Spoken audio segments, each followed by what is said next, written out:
All right. Well, welcome everybody to Solar Noon Tuesday. I'm Jay Warmke with SolarPVTraining.com. And if you're new to this, and I say this every week, if you're new to this forum, what we do is we're joined live as we record this by a number of folks. And of course, you're invited to join in. You can just join us at SolarPVTraining.com and we'll give you the login information. But it's really kind of designed as a discussion group with people who just want to geek out on solar and discuss what's been happening in the world of solar. So we get people joining in from all over the world. And ideally, this will be a nice little conversation that we'll have as I kind of walk us through. We break it down into three parts. The first part, we do a recap of what's happening in the world of solar in the past week or 10 days or so. Then we look at what kind of webinars are coming up, what conferences are coming up that people who are interested in solar might be interested in as well. And then we'll do a deep dive into a subject that those of us who geek out about solar might find interesting. This week, we're going to be talking about SolarEdge's new residential system, the Nexus system. It's just brand new on the market. And I'll give you a little bit of information about what I saw at the NABCEP conference with this system, and we can judge for ourselves if it's going to be interesting into the future. So let's go ahead and look at the news for the week of March 22nd, just to put a little timestamp on this. The burst of current and planned data center development in the Mid-Atlantic and the Great Lakes states has led to a 56% increase in overall wholesale electricity prices within the PJM operational territory. The region's marketing monitor reported last week. PJM is the electrical grid operator responsible for managing power distribution in 13 Mid-Atlantic and Midwestern states, which include all of Pennsylvania, Ohio, Virginia, West Virginia, New Jersey, Maryland, and Delaware, and parts of North Carolina, Kentucky, Michigan, Indiana, Illinois, as well as the District of Columbia. Energy costs, which accounted for 60% of the total costs within your wholesale electric prices, were up 51% year over year. Capacity costs, which are the fees paid to generators to ensure power is available during peak demand periods, those increased by 262% and accounted for about 16% of total costs last year. In 2024, capacity costs only accounted for 6.5% of the wholesale energy prices. And transmission costs were up another 4.5%, and they account for about 22% of the total costs of your electricity. The dramatic rise in capacity cost indicates that those operating the grid anticipate there may be shortage in electricity over the coming years.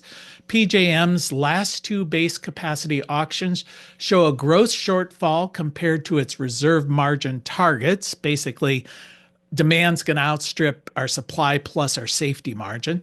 The gap was about 210 megawatts for the 2026-27 auction, rising to 6,520 megawatts for the 2027-28 auction. And industry experts project that prices within the region will continue to rise over the coming years and that the reliability of the grid will likely suffer. So in other words, we're going to have periodic outages and very high electric costs. The U.S. is officially spending more money building data centers than office space, according to Bloomberg. A recent boom in data center development paired with a decrease in office construction nationwide has led to this historic shift. According to the U.S. Census Bureau, data center construction spending hit $3.5 billion at the end of 2025, compared to office construction at about $3.5 billion, so 3.6 versus 3.5. Since the COVID-19 pandemic, businesses have struggled to fill offices, resulting in closures and slower construction rates. Remote and AI work have taken over the workforce, lending a hand to the decrease in office necessity. According to the new data from Commercial Cafe, a property management software company, 17.6% of offices nationwide are currently empty as of February. Construction costs are just a small part of the total recent investment in data centers. Data center spending in 2025 experienced a massive boom, driven in large part by the AI demand, with U.S. spending expected or projected to exceed $52 billion annually, marking a 30% increase over 2024. And I found this graph interesting where they're showing in the world, where is the greatest amount of capacity of data centers being installed? And Ashburn, which is in Northern Virginia, just outside Washington, D.C. area, that's number one, but it's followed by Columbus, Ohio, as number two worldwide, London, England, three, Dallas, Texas, four, then Tokyo, then Dublin, then Atlanta. So interesting that the top two locations are within the PJM territory, which is one of the reasons why we're seeing such a massive spike in demand. Democratic Representative Sean Casten of Illinois and Mike Levin from California and 120 additional Democratic co-sponsors introduced a clean electricity bill last week that seeks to undo key Trump administration priorities. If passed, the bill would support renewable energy by restoring the clean energy tax credits that were eliminated under the One Big Beautiful Bill Act. I still hate saying that. A major tax and spending bill signed into law last July, as well as reinstating clean energy related grants that have been canceled by the Department of Energy, the Environmental Protection Agency, and the Department of Transportation during the Trump administration. Realistically, this bill doesn't have a snowball's chance of passing the Republican-controlled Congress, but where this may be important is it lays the groundwork for future legislation in the House if the House and or the Senate flip to the Democrats during the midterm election in November. And this is a cute story. The Lego Group announced that it's installing 2 solar projects at its manufacturing facility in Virginia. A 22 megawatt ground mounted array will be installed on 80 acres at the site in Chesterfield County, and a separate 6.11 megawatt system will be installed on the rooftop. Currently under construction, the new site will be Lego's first manufacturing facility in the United States, spanning 340 acres and containing 13 buildings, including office spaces, molding and packing buildings, and an energy center, as well as an automated warehouse. Lego announced its plans for the facility in 2022, noting that at the time the factory would be designed to operate in a carbon neutral fashion with 100% of its energy needs matched through renewable energy, and with design features to minimize energy consumption and the use of non-renewable resources. Lego is spending $1.5 billion on this factory. The 13 building complex will employ about 1,700 people, and production of the first Lego blocks, which we're all waiting with bated breath, will begin in 2027. The aim is to have this complex LEED Platinum certified once it's completed. And that's the news from the solar industry for this week. Does anyone have anything they would like to add? Anything that came up on their feed at all? Al? Yeah, I just put in the chat a link to a Washington Post article from this morning that talks about virtual power plants. And I think is that a topic you've addressed? Yeah, we did. Well, there is a session. If you go to YouTube, you can see our discussion. I thought you did. And I put in a little quote there about what's being done in Texas with virtual power plants using home solar and storage, but big tech companies are actually paying people to install batteries at their homes with or without solar, and then to use that power to meet peak demand. And I think a lot of this is pressure, actually bipartisan pressure from lawmakers in Washington to prevent data centers and other large users, tech companies, from inflating and causing homeowners' utility bills to spike. So it's an interesting development that I'm just waiting for somebody to pay me. Yeah. Well, it's happening all over the place. And when we have except tree, Ohio. yeah, It's not except happening in Ohio. no, Ohio is always, yeah. Speaking of Ohio, one of the news items that just showed up this morning that I didn't include in this is the agrivoltaic project that was outside of Columbus. It's the largest agrivoltaic project in the country, I believe. Anyway, the power siting board just killed it, and we did have a I did report a while back that they found there was a lot of local opposition to this project, but it turned out when the reporters actually tried to track down the people who had filed complaints, they either didn't exist or they were paid lobbyists from out of state or whatever. They could not find anyone who objected that was actually a registered voter in the area that they said they were a registered voter. So it was clear all of these objections were from, the natural gas industry and all of that. Well, even though that was proved, the power siting board said, nope, we're going to cancel this project because there's local opposition, so it didn't matter what the reality was. They just decided to crush this thing, especially right at a time where this generation is being put exactly where the power is needed. So, what can you do? What can you do? Marianne, did you have your hand up there a Yeah, second? the same complaint occurred when there's a lot of fracking and disposal of fracking waste. So Ohio has permission to frack public lands, and they're gung-ho, especially in eastern Ohio. So there's a group that hopes to ban fracking on public lands. But what they've discovered was the same thing happened. A lot of the pro-fracking comments were generated by the fossil fuel industry. And Yeah. of course, they all get the rubber stamp to go ahead anyway. Mm-hmm. Yeah, it's frustrating. I mean, we live in a time where there's an interesting comment that I hear on one of the podcasts where it feels like the wealthy, or in this case, those interests are protected by the law but not bound by it, and the poorer folks are bound by the law but not protected by it. So we're feeling that. Yeah, there was another interesting discussion that was taking place, speaking of virtual power plants, at the NABCEP conference that I was at last week.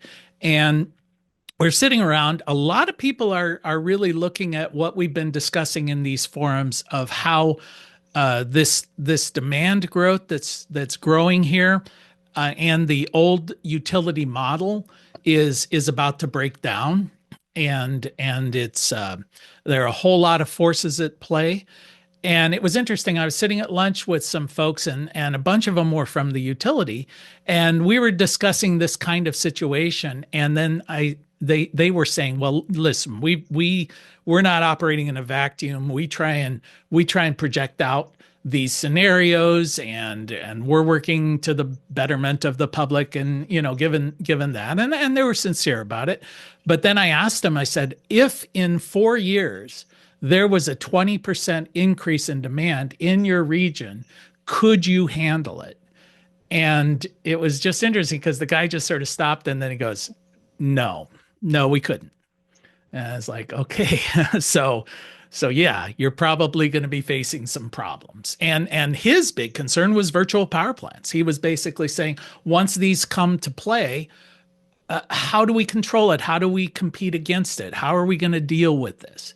And so I think in some way they're recognizing that their model is a bit of a thing of the past, just like the old Bell system. They consider these things work well, but technology and need is going to push us beyond that model. And one of our discussion points was, what happens with virtual power plants? What happens when we have virtual utilities, and you begin to see the emergence of a regulated side of the industry and a deregulated side?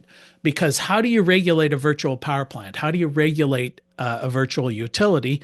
And the regulated folks cannot compete against the swiftness, the versatility of these virtual items. Yeah, Adam, you have a question or a comment? Yeah, yeah, comment just adding to the depressing news from Ohio. I just read an article about this huge natural gas project down the Columbus area. I guess Trump called it the largest national natural gas project in the world, but dropped an article in the chat about that. I guess it was announced by the DOE on Friday. It's a partnership between Japan, some group from Japan, and AEP Ohio, 10 gigawatts of new power generation. So. Yeah. Yep, just jumping on the bad news train. Yeah, I think it's interesting because I guess I personally have my own biases on these things, but it feels to me, those people who are always you can always be critical of government subsidies, and those folks who were anti-renewable were very critical of all the government subsidies that took place under the Biden administration to promote the development of renewable energy. We're seeing a huge shift towards subsidies for nuclear, subsidies for natural gas.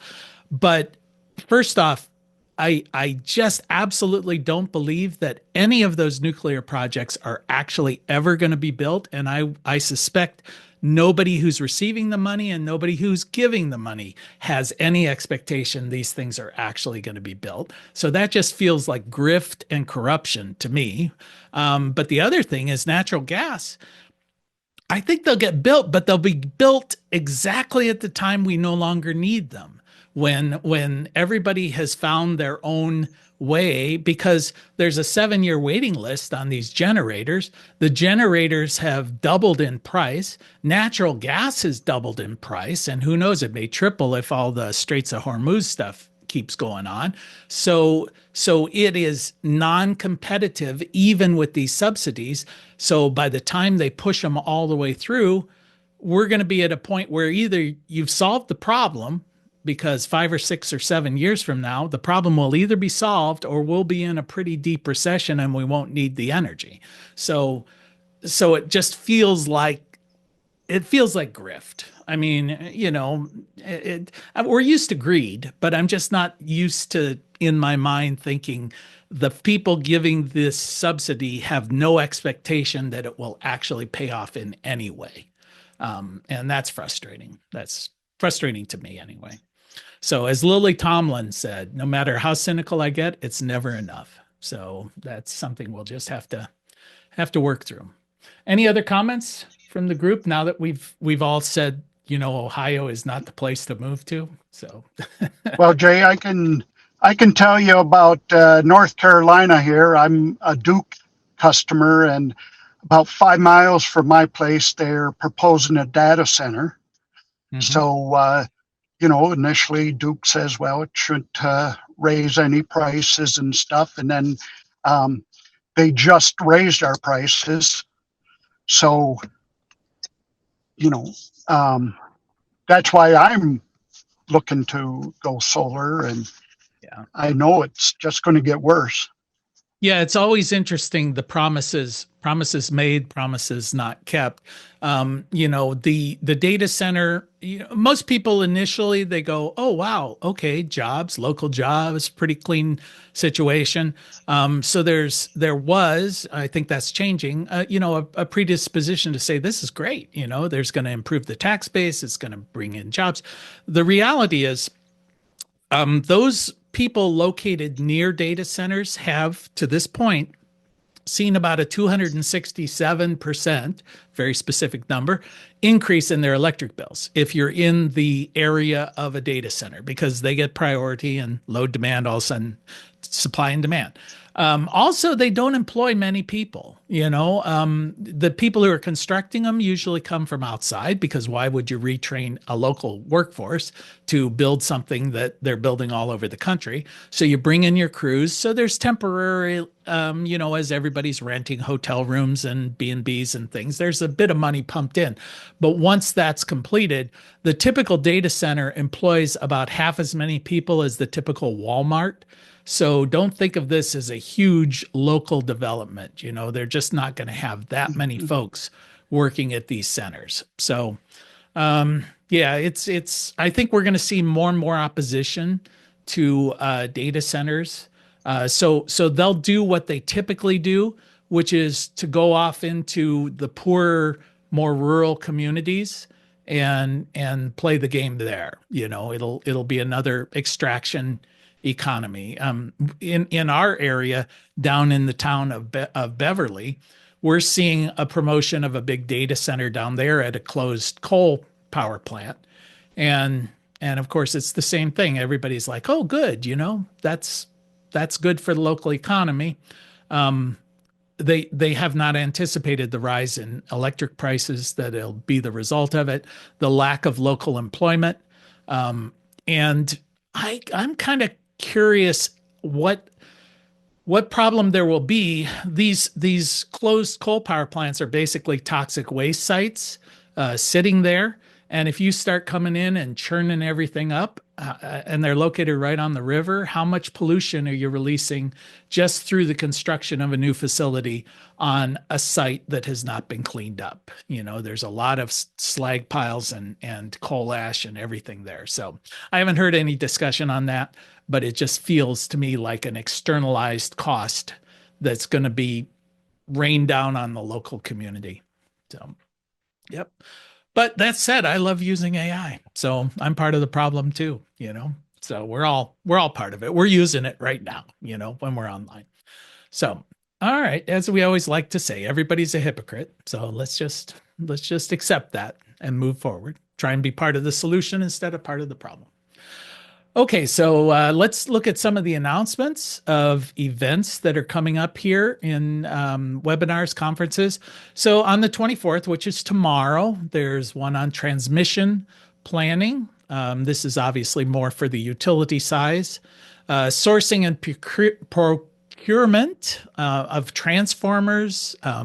So this is something, and I thought I might do a session just on transformers, because transformers is one of those things we don't typically think about, but the issue is going to be, it's a big issue. There's a shortage of transformers, but also I was just hearing at this conference where the utility is saying, hey, our transformers can only handle 4 EV charging stations in this neighborhood.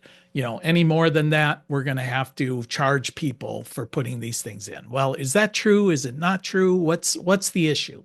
So I just thought we'd take a look at that. Because the transformer, if you want to go put solar on your roof, oftentimes these local utilities will say, hey, our transformer can't supply that.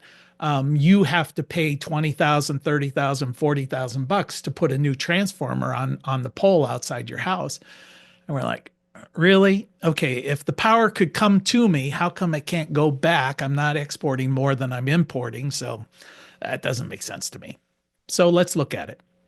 Okay, AI-driven workflows, 26th. This one is how it's going to affect solar. And I should mention all of these times that I'm showing you are Eastern time, US. And you can see some of the logos where you can look these things up. CNI batteries, CNI is commercial and industrial. So these are larger systems.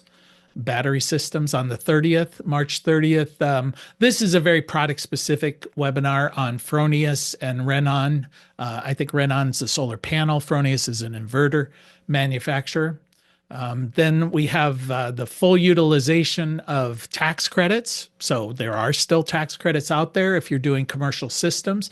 They sunset for the residential, that's December 31st, but there still is an opportunity if you're doing industrial or commercial systems. So how to take advantage of those.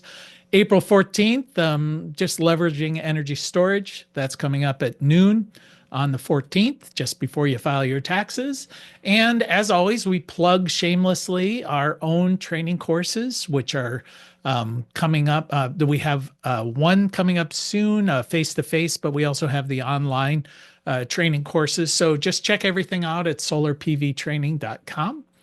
And that's everything I had. So the folks who have joined us online, do you have anything that you'd like to add? Any events, conferences, things of that nature that you've run across? Give you just a second there.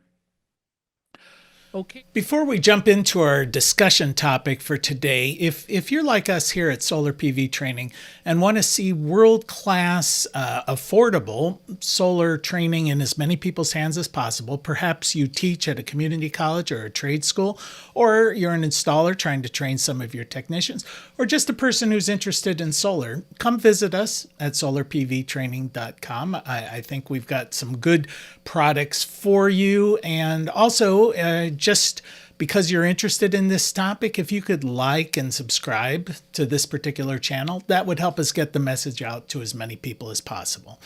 And that said, let's get on to our discussion topic. Used to that, but I just thought this would be a good opportunity to recap, introduce you to the new SolarEdge system. And traditionally in the residential marketplace, it has been a two-player competition. It's been between Enphase, which is the microinverter system, which we all know and love, and SolarEdge, which is a power optimizer system with a centralized inverter or string inverter that's part of it, but it's a fixed voltage string inverter. Those have been the two SolarEdge used to dominate. There were some problems with their inverters. I think it had to do with their capacitors in there. A lot of problems. People had to replace them and replace them multiple times. And then SolarEdge sort of made a bad situation worse by trying to blame other people for their problems, and you'd have to argue your way through, and eventually you get one. So installers kind of stepped away from it because they didn't want to have to keep going out replacing these units. So it was a reliability issue. And to be fair, Enphase had the same problem before, which is why SolarEdge had dominated. Some of their early microinverters, their M215s especially, were not reliable. They would fail. Now they supported them, they'd give you a replacement, but it still requires the installer to go out, pull the old one, put the new one back on. And if you're warranting your work and your products keep failing, then eventually you find a new product. So they had moved or migrated to SolarEdge, and then SolarEdge got unreliable. They migrated back to Enphase, and now one of the big players, it's now a three-person or three-company battle for residential because Tesla has stepped in. And the Tesla Powerwall 3 has become dominant in the world of batteries. And as a result, the total Tesla systems have been picking up momentum, picking up. I did hear a little grumbling about the Tesla Powerwall 3 and failures there. So who knows? They may be subject to the same thing. I've heard many times how terrible the Tesla customer service is. I don't have any firsthand experience with that, so I don't know. I'm just passing along unsubstantiated rumors. So that's, I guess, what I do. So, all right, so let's jump into the SolarEdge system. But before we do that, let's just remind everybody that these webinars are good for 30 minutes of continuing education if you're certified through ETA International. So if you need to get a certificate, you can go to our website, solarpvtraining.com, and under the Solar Noon Tuesday, look at the item. It'll print out a certificate at the end. Very easy. And you could submit that as part of your continuing education requirements. So the SolarEdge, the new systems, the Nexus line of products takes a pretty unique approach. And I saw this duplicated at NABCEP conference in a lot of different products. They're basically stackable units. They almost have a visual look of a refrigerator. So, you know, you may like that, you may not like that, but this illustration here actually shows you can begin to stack the various components one on top of the other. I'll show you some closer items there.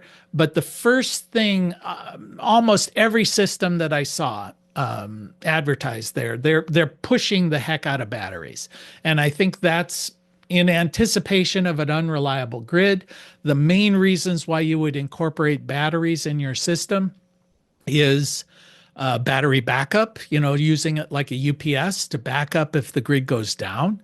Secondarily, time of use pricing has made self-consumption or minimizing the cost of your electricity a priority. You can use batteries that way. So time of use pricing changes the price of your electricity depending on load demand within the grid. So high demand, they charge you more. Low demand, they charge you less. So you could use batteries to store your power when electricity is cheap, if you're charging them from the grid or with your solar array, and then use it when electricity is expensive. And very quickly, these things will pay for themselves. The other one has to do with self-consumption. So as the utilities are changing net metering laws, where you're paying 25 cents a kilowatt hour from them and they're paying you 4 or 5 cents, why would you export your power to get a fifth of what you're then paying? So why not store it in your batteries and then use it, as opposed to net metering? And net metering at its core, at its inception, assumed you were getting paid the same amount as you were paying. So in those cases, batteries don't make a lot of sense if your grid is reliable. You can use the grid as an unlimited free battery. And why not? But the grid is no longer as reliable as it once was, and it's no longer, net to net. So we're seeing that. All right. So with this system, the batteries that they're selling are basically 5 kilowatt hour batteries. You can see it's 4.9, so close enough to 5, although the usable energy is only 4.65. So that just indicates you cannot go to 100% depth of discharge, right? You can use only, what would that be, about 90% or so of the battery's capacity. There's always that little bit you can't use. And then the discharging power is 3.5 kilowatts. Now, they'll give you that number. I have trouble equating that to anything meaningful in my mind. I usually just think about amps, because it's a 240 volt system. How many amps will that service? Well, with a small system on your home, you've got 100 amp service, assuming that will cover all of your loads. This is showing that this battery will handle up to 9.7 amps. So that is, obviously you're going to need multiple batteries if you want to back up a significant portion of your load demand. And they'll usually recommend 4 batteries or 5 batteries. Well, they'll recommend as many as you're willing to buy. The system will accommodate up to, let's see, they go 4 to a stack, 16. 16 batteries will hook into this inverter. We'll talk about that in a little bit. And then there's a term here, and maybe those of you who are online who are more familiar with electricity than I am, the LRA, which stands for I wrote it down here, locked rotor amps. That's basically the surge that a motor requires when it first turns on. And I had never heard of it referred to it as LRA. That was a term that was thrown around quite a lot. They're showing that these things will actually go up to 62 amps. That's that little brief surge. So quite a lot. I did a little research because I thought, all right, well, if it's going to surge up to 62 amps, do I need wire that can handle 62 amps? And according to what I've seen, and I haven't done a great deal of looking, they say no, you just rate your wire based on the amps, the continuous amps, plus the 1.25, safety margin, because this LRA, this surge happens for such a brief period of time that it does not heat up the wire, which makes that an issue. That's what I read. And that makes sense because, obviously you wouldn't have to put in, when you get up to 4 batteries, wire that could accommodate nearly 200 amps. Then you'd be really running some heavy duty wire. So these are LiFo battery, the lithium ferrous potassium, I guess, battery chemistry that are part of it. Phosphate, phosphate. Oh, I said potassium. Yeah. What is, yeah, okay, phosphate. Okay, so and the 93% round trip efficiency. Now, if you're into that kind of thing. So that's the battery. So you're basically buying a 5 kilowatt hour battery, and then the installation is pretty sweet. And I saw this with a lot of systems. Really, these systems are becoming easier and easier for installation. The way this system works, the bottom battery, you can see there is a electrical connection there, the orange plug. You just leave it in place for the bottom battery so that it doesn't get dust or whatever else in there. And then you can screw in these little feet. So assuming you're doing a floor mount, you could put this on a wall, but these things are so heavy, I wouldn't recommend it. And so those little feet adjust. There is actually a level on top of it, a little level bubble. So you can level that thing up as you're installing the first one. And those things just go up vertically. You can see that on top of the battery, then there's another port on the left-hand side there, where when we put the next battery on top, it just clicks into place like a Lego.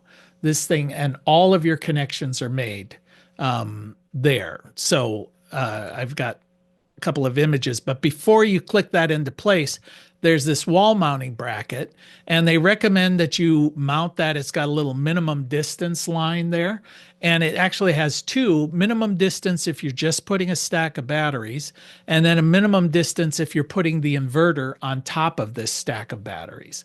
The inverter's a little bit deeper, a little thicker, so you got to move the battery pack away from the wall a little bit more if you're putting the inverter on top. So that's where that minimum inverter line is. And if you can, I would recommend, just from what I saw, putting the inverter on top. It makes life a lot easier. So you just need one of these brackets for each one, each battery. And you can see, you just lift them up, snap and click them in place. And you can put up to 4 batteries in a stack. This image here shows the workers there, so you get a good sense of the size of these things. I think they weigh about 120 pounds. So yeah, it's a 2-person job for sure, unless you're a beast. And then so you're going to have 400 pounds of weight, 500 pounds of weight there. So I wouldn't just put a molly bolt up and attach it to a drywall. That thing's going to rip right out. So floor mounted, I think it just makes sense. So it's just a stack and click. And then on top of the battery packs, so you could have 1 battery, you could have 2 batteries, 3 batteries, 4 batteries.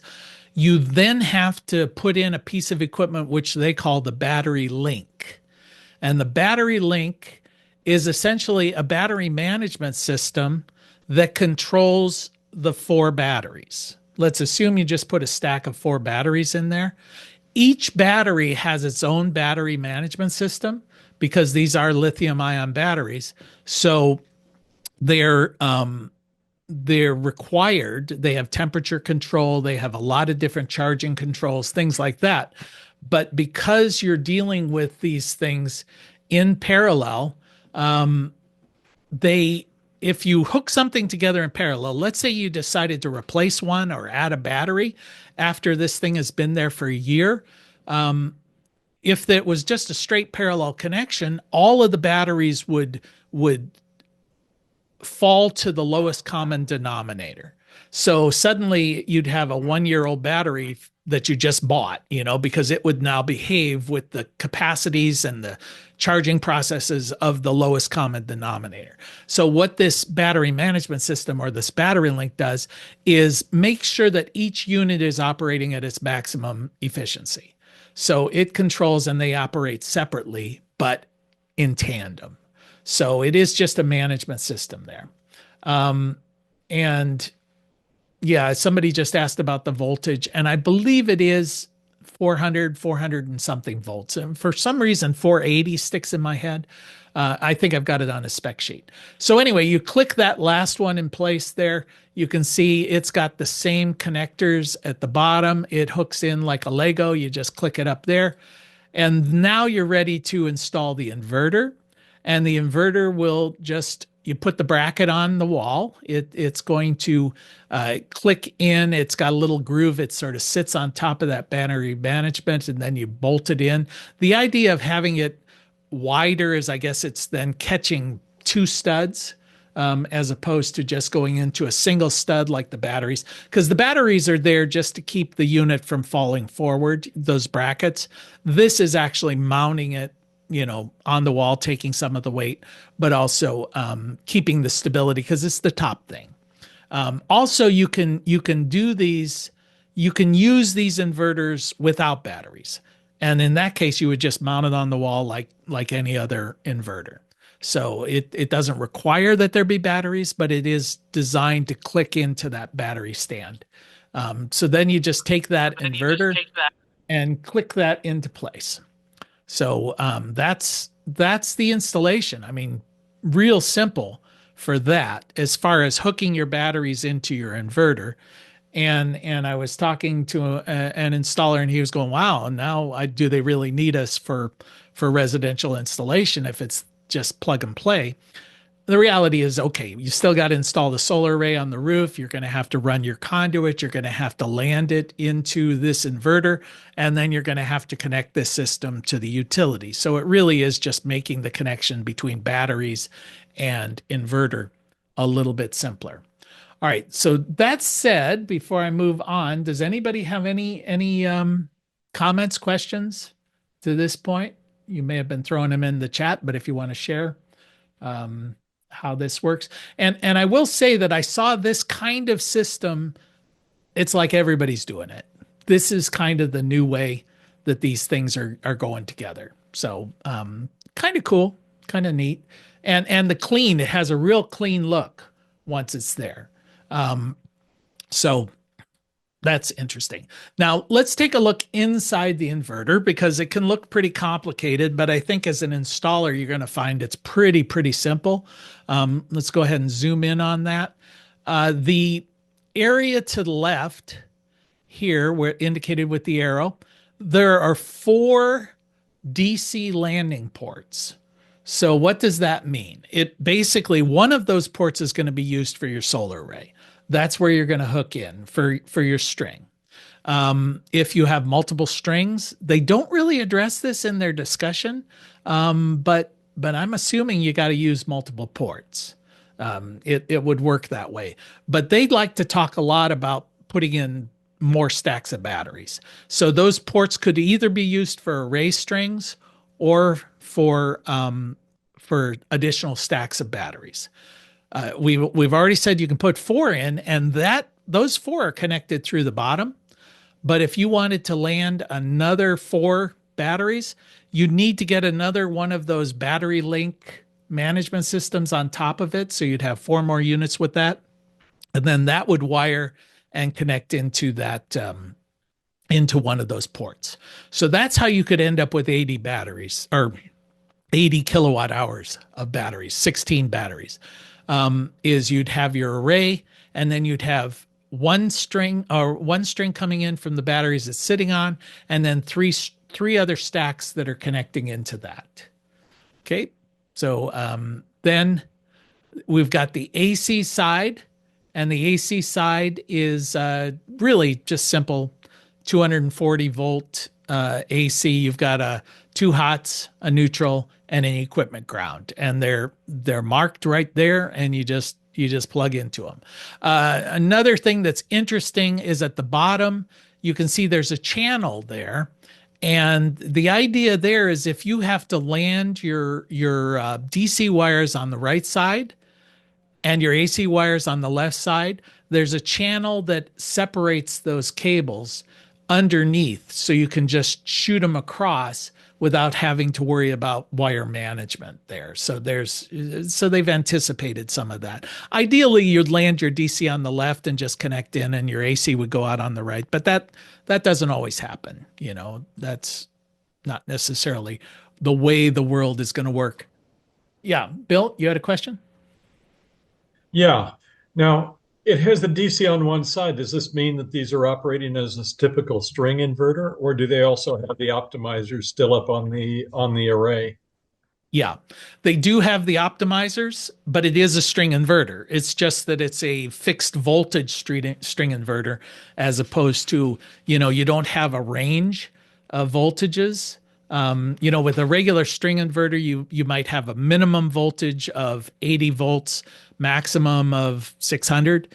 But with these, their voltage is going to be 480 or whatever, and the optimizers are going to set that voltage. So that's always been one of their selling points. The inverters are a little bit cheaper because they don't have the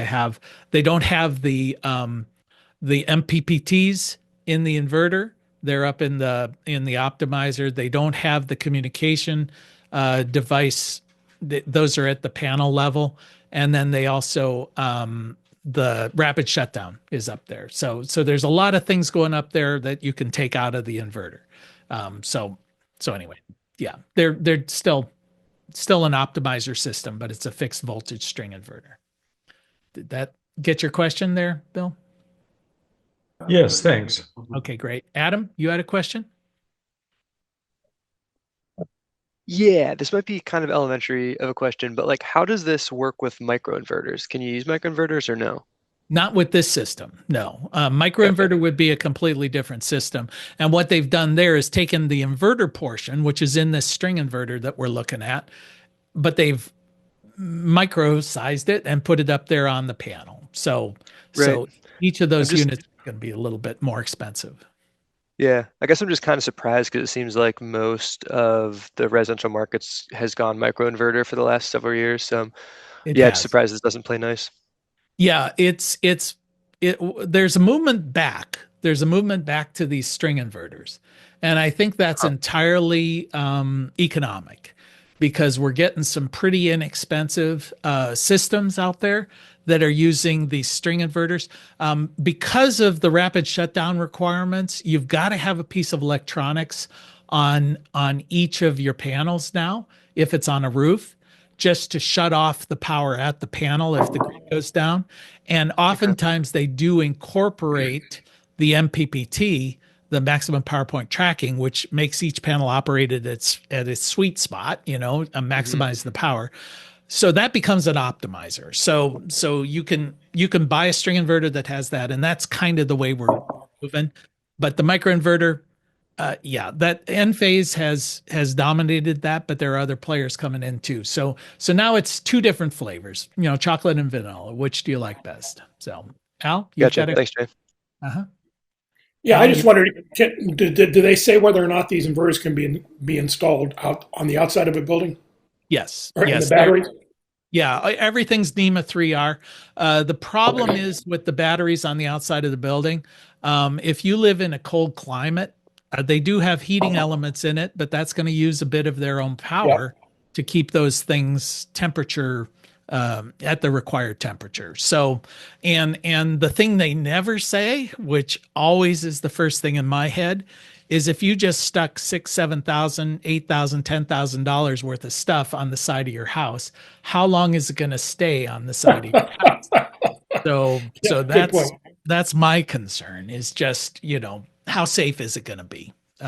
So my other question is, if you already have a SolarEdge inverter and a battery, can you add these to the existing system? Can you add these batteries to an existing system? Oh. Or is it a totally separate system that would run in parallel somehow? I never thought to ask that. They made a big point that the optimizers are still compatible, so you wouldn't have to swap out your old optimizers. But nobody brought up the idea that you could incorporate one of these battery stacks with an existing string inverter. So my guess is because they didn't bring it up, it probably can't happen. But that's just speculation, because these sales guys, they'll bring up everything, and they even brought up that you can paint the little false covers and put your favorite football team on it. So if they're talking about that, they're going to talk about that you can incorporate it in your old system. So yeah, my guess is that, I know that the inverters, you're limited to how much DC power from the roof you can have coming in before you need a second inverter. So if you add panels, oftentimes you have to add a second inverter for that new array, depending on the size. Yeah. And so my guess would be the battery on the other side is the same situation. You'd need a Yeah. separate inverter. I think the inverter and the battery management system have a certain communication system that they're dealing Yeah. with, so Yeah. it probably is no longer compatible. That'd be my guess. In fact, Are if you we going to look, talk? Are you going to talk about price? I'm going to try, but Okay. they don't have a lot of information about that. Yeah, this is just a close up of the DC connections. You can see you just strip the wire, stick it in there, push the tab down. Real simple to make that connection in there. So from an installer standpoint, that's pretty straightforward. Here on the AC side, same kind of connection, but typically what they're going to be doing, the communication here, the CTs have to be mounted to your meter where you've got so that you can see the consumption. So these are consumption CTs from the grid. So that's how that hooks into. It could be hooking in at the main of your breaker, but they're just showing it at a meter. And perhaps part of the reason they're showing it at the meter is they are using a meter socket for their auto transformer or their disconnect. The new term there for the when you go into island mode, when you go into standalone mode, if the grid goes down, your system has to disconnect from the grid. Well, we've always called that an auto disconnect or an auto transformer. Now the term that everybody's using is MID, and unless you know what that means, it was a new term to me, so it may not be to you, but it just stands for microgrid interface device, which once again, they've come up with an acronym that means absolutely nothing to human beings. But now we're going to be talking about MIDs, MIDs, and it's just that thing that disconnects you from the grid, and now you're in a microgrid mode. So if you hear the term MID, that's what they're talking about. It's just an auto disconnect, auto transformer. So if you look at the spec, and this is one of those interesting things, and this is a movement we're moving towards. These things, I'll back up here just to show you my note at the top. They made a big deal out of the single SKU. Single SKU, I guess this is a big deal if you're a large installer, where keeping your inventory down. So you've got one inverter, right? Now you'll see these inverters come in all sorts of different sizes. There's a 3.8 kW, a 5.7, a 7.6, 9.6, 10 kW, 11.5, and a 13. Guess what? They're all the same unit. There is no difference between these units. What they do is they program the PCS, the power control system within that inverter, to limit the exporting power capability. So why would you do that? Well, one of the nice things, if you're an installer, you've just got one unit sitting there on your wall. Now, what the SolarEdge said is it costs pretty much the same, for them to produce this. So why not just produce one item and sell it as different sizes? So why would you limit that? It really has to do with the downstream wiring. You've got to size it to handle the output of the inverter. The National Electrical Code used to say that the maximum exporting capability of the unit, your wire has to be sized to meet that. The new NEC, the 2026, is saying now you have to size based on the output of the PCS, not the capability of the unit. So if you set your PCS for 3.8, well, that it's now a 3.8 kW system, and your wire can be sized accordingly. So I just thought that was interesting to note. And the other thing they like to point out is that you can have twice the input. So you can put in an array that's sized 200% of your AC output. So your DC can be twice what your AC wattage is leaving. So that's good. And the maximum input voltage, somebody was asking about that. 480 is max, but 400 is nominal. So I guess it's a 400 volt system, but it could surge up. So basically, this is a pretty large system. If you want to max it out, the numbers basically say you can get up to an 80 kilowatt hour battery array, and you can have a 23 kW solar array for that with that inverter with that system. And I did mention that it still uses the old optimizers. Pass over that. Location, well, this was kind of interesting. They want 4 inches of clearance on the sides for the inverter. For the inverter, not the batteries. You don't have to have that on the bottom because it can stack on the floor. But the one thing they mentioned, if you look in the middle here, it shows that there's 8 inches on the left side and 4 inches of clearance on the right side. And the reason for that is the anticipation is if anything fails, it will be the battery management system. And this allows you space to open up the little flap there and pull out the battery management system and ship it off to get it replaced if there's a warranty issue or something like that. So that's why that you give yourself an extra 4 inches on the left-hand side so that you don't have to send the whole block back. You just simply open up a door, pull the little card out and ship it back, and they'll send you a replacement. So that was kind of interesting as far as spacing. This one here was just showing off that there's a lot of different places you can put conduit. You could put it in the back and the bottom, on the sides. I wouldn't recommend on top, but so this is just where and it has that wiring tunnel that allows it to move back and forth. And then, as I mentioned, it's using a meter collar as the MID. See, I'm getting my terminology right, as our auto disconnect. But not all utilities will allow you to do that. So you can get a separate standalone meter collar, and you just put that between your service panel and your utility meter. That's where you would hook it in. And that's what the collar looks like. Obviously, if you can't hook it into the meter itself, you just have a collar with a false cap on the front. And this is where your auto transformer is.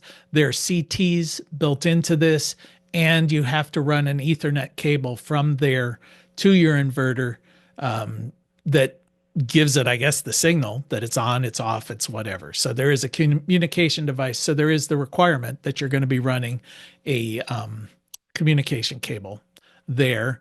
And then some of the specifications here of the MIDs and just some of the marketing. I'm sort of rushing through because we're getting to the end here, but that's part of their promotional there. And this is kind of how they anticipate you would do. This is really the outdoor installation, which we mentioned, is if you have the utility meter with the utility emergency disconnect, which is required under the 2023 code, you could just simply hook straight from the inverter into that unit, making your communications connection and your power connection right into that same meter, and then have the meter collar there with your PV and your batteries hooked in. Now, the question was, what's the cost? And I did a search on all of this, and I looked at videos and I tried to figure all that out. Basically, they say that the lithium battery chemistry is supposed to be cheaper. The only thing I could get from them is they hope it's cheaper than their existing system. So I don't know. It must not be on the market, because you would think that some wholesale distributor would have these things out with some pricing, but I could not find it. They did not tell us. I guess if you have to ask, you can't afford it. Who knows? But it might be, pricey. I don't know. We'll see. I'm sorry, that's very unsatisfying, but hopefully it is truly less expensive than the old one, because they've got to be competitive. They've got to be competitive with the Enphase system, with the Tesla system, or they're not gonna sell them. So, all right. Any last comments? We've got less than a minute here, or 2 minutes before we call it. Anybody have a comment on that? I would say it compares quite closely to the Enphase 10C system. It looks like per kilowatt hour, SolarEdge is allowing more kilowatts. So they're allowing their batteries to be used harder than in phases. Okay. Yeah. So what would you give as far as a kilowatt hour? I know if we say a typical residential system fully installed is going to be about $3 a watt, and if you figure that half of that is going to be soft costs and installer costs, right? So half of it's hard costs, roughly $1.50 a watt. Do you think this is in that same range or less, more? Is that a fair item? You mean to add, if we're talking about doing a complete system from the ground up? Yeah, I would suggest this system would add anywhere from $10,000 to $20,000 to a project. Yeah. Depending on the size. If you put in, Right. well, Yeah. and the batteries, with those numbers, those don't typically include batteries. So now we're starting to throw in battery costs. Right. And Yeah. Yeah. yeah, so if it was just a straight inverter, my guess is the old inverters, if I remember right, were around what, $1,400 for Correct. a regular inverter. And then you Yep. really only have the meter collar, if we're not talking batteries. That's kind of it. So that's going to be pretty cheap. So let's assume 5 kW batteries, $3,000 a piece, maybe. That'd be my guess. Yeah, and you might not even have to use the meter collar with that. I mean, if it's installed as a standalone inverter, I haven't looked into it, Yeah. but I'm guessing if a customer was just looking for a straight up SolarEdge solar system, yeah, maybe the installer could just get away with just landing a breaker on the panel, or a fused disconnect, but Yeah, if it's a standalone, without the MID. yeah, probably some better choices. Let's go out and do a Solarc or, something like that. But That's who where knows? I'm at. Yeah. Yeah, this is another option. All right. Well, I'm I going to had go. one thing. Yeah, go ahead. In my research for the in the meter collars for the in phase, their particular collar is only approved by certain states. Yeah. So you have that you either have to wait for their approval via the in phase bureaucracy, or attach it right below in its own box, Yeah. which is a lot easier to do than just waiting for them to get PTO on it.